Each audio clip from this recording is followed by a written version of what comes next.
The God of the universe loves us beyond measure and wants to be our friend. He desires to share with each of us a unique, unbreakable bond.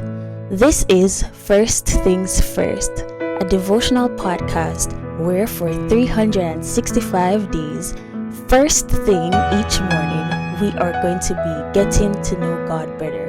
We're going to be seeking His daily will for our lives and seeing how best we can seek first His kingdom. In short, we'll be putting first things first.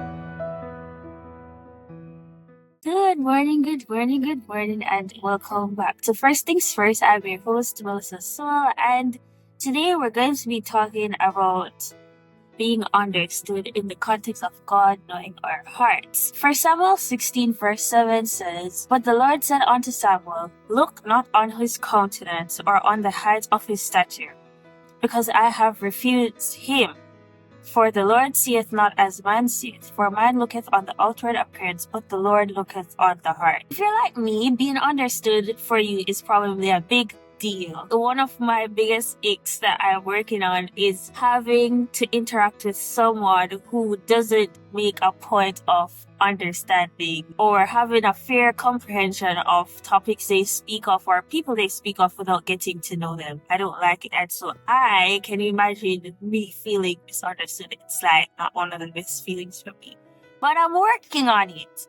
Here in 1 Samuel 16, Samuel is sent to David's family to pick the next king of Israel, and he assumes that it is one of David's older brothers because they all have growner features. They're taller, they're bigger than David. But God reminds Samuel that man looks at the outward appearance, but the Lord looks at the heart. God knows everything. Humans can only see what is done. We may guess and decipher the motives behind what people do, but we will never be able to be 100% certain. Sometimes we don't even know what the motives of our own actions are. But God knows everything. He sees everything and He can read our hearts. This is why we ought to trust God. There are things we think we know, but we genuinely don't know. And there are things we would like to have, but we don't know the implications of having them. Which leads me to our point for today and our prompt. Walk by faith, not by sight. Trust that what God has for you is what's best for you.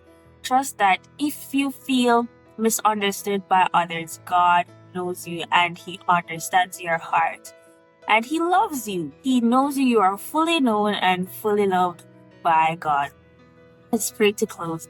Father in heaven, thank you for knowing us even before you formed us in our mothers. Thank you for being able to read our hearts, and I pray that you will continue to help us to feel accepted by you, even though others may want to overlook us, as Samuel may have overlooked David if it wasn't for you.